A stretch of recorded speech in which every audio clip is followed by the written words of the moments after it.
নমস্কার বন্ধুরা, দীপ্তি কিচেনে স্বাগত। আজকে আমি এখানে আলু নিয়েছি, কুটবো। আলু দিয়ে মোরলা মাছের একটা রেসিপি করব, খুব সুন্দর একটা রেসিপি। আপনারা ভিডিওটা দেখতে থাকুন কীভাবে তাহলে একটা রেসিপি। আমি মোরলা মাছগুলো বেছে নিচ্ছি, টাটকা পুকুরের মোরলা মাছ, এই দিয়ে রেসিপি করব। এখানে আমি সরু সরু করে আলু কুটে নিয়েছি, আর এখানে মোরলা মাছ বেছে ভালো করে ধুয়ে নুন হলুদ মাখিয়ে নিয়েছি। মোরলা মাছের আগে চচ্চড়ি বানাবো, খুব সুন্দর রেসিপি, আর খুব ভালো লাগে ভাত দিয়ে খেতে। একদম এটি সব ভাত খাওয়া হয়ে যাবে। ভিডিওটা শেষ পর্যন্ত দেখুন কিভাবে তৈরি করি, ক্লিক করবেন না। আসুন, আমি এখানে পেঁয়াজ দিয়ে দিলাম,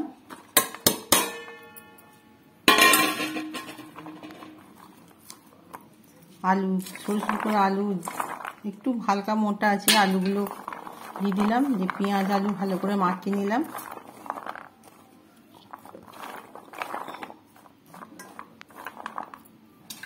সরষে বাটা দিয়ে দিলাম, তো লঙ্কা গুঁড়ো দিয়ে দিলাম, একটু ঝাল ঝাল খেতে ভালো লাগবে। হলুদ গুঁড়ো দিয়ে দিচ্ছি, জিরে গুঁড়ো আর একটু দিয়ে দিচ্ছি, জিরে গুঁড়ো দিয়ে দিলাম অল্প করে, যেটাকে ভালো করে মাখিয়ে নিচ্ছি।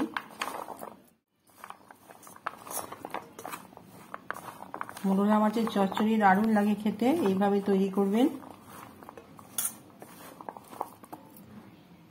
আর এতে একটু সর্ষের তেল দিয়ে দিচ্ছি, সর্ষের তেলটা একটু বেশি করে দিলে ভালো লাগবে খেতে। মতো একটু লবণ দিয়ে দিলাম, এটাকে ভালো করে মাখিয়ে নিচ্ছি।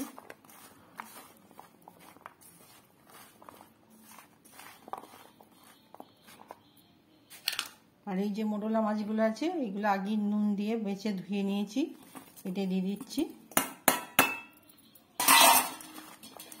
মোরলা মাছগুলো একদম টাটকা পুকুরের মোরলা মাছ।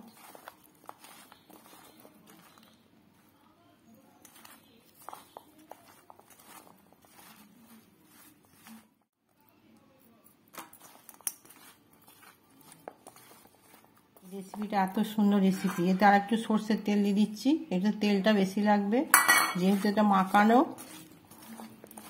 মাছগুলো ভাজবো না, তা নাহলে আস্তে আস্তে গন্ধ লাগবে। একটু তেলটা পরিমাণ মতো দিতে হবে।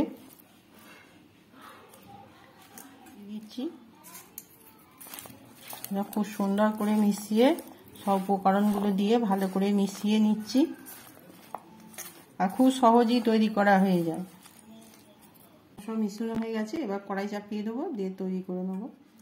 মাছের চচ্চড়ি করার জন্য এখানে কড়াইয়ে তেল দিয়ে দিচ্ছি, খুব সুন্দর একটা রেসিপি। আর এখানে কালো জিরে দিয়ে দিচ্ছি। এবার আমি এগুলো দিয়ে দিচ্ছি, খুব সহজেই হয়ে যায়, খুব তাড়াতাড়ি হয়ে যাবে। কড়াইতে বেশি ঘাঁটলে হবে না, মাছগুলো তাহলে ভেঙে যাবে।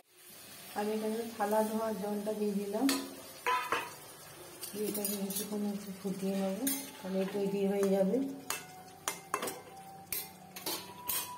গ্যাসটা একটু মিডিয়ামে দিলাম, বেশি জলে দিই, আর একটু জল দিলাম পরিমাণ মতো। এটাকে আমি থালা চাপা দিয়ে দিলাম, ফুটিয়ে নেব। একটু ধরে ধরে নাড়তে হবে, একটু হালকা করে একটু ভেজে নিতে হবে, আরও খেতে ভালো লাগবে। এটা খুব তাড়াতাড়ি হয়ে যায়, কম উপকরণে। আলু সেদ্ধ হয়ে গেছে, মাছও হয়ে গেছে, খুব মুখরোচক খাবার। এবার আমি নামিয়ে নেবো। দেখুন কত সুন্দর হয়েছে। আপনারা এইভাবে তৈরি করবেন। আর দীপ্তি কিচেনকে অবশ্যই লাইক শেয়ার সাবস্ক্রাইব করবেন, পাশে থাকবেন, আর নোটিফিকেশনে বেল বাটনে একটা করে ক্লিক করবেন। আর যারা নতুন বন্ধু আছে অবশ্যই একটা করে সাবস্ক্রাইব করে দেবেন।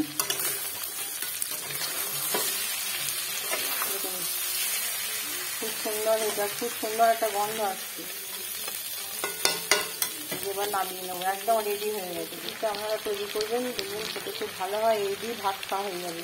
আলু দিয়ে চচ্চড়ি মিনিট দিয়ে হয়ে গেছে, আর একটু নেড়ে চেড়ে মিষ্টি দিয়ে নামিয়ে নেবো।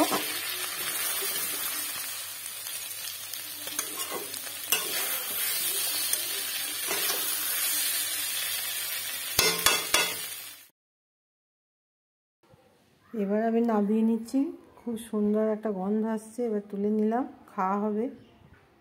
হাতায় করে তুলে নিচ্ছি। দেখুন কত সুন্দর হয়েছে।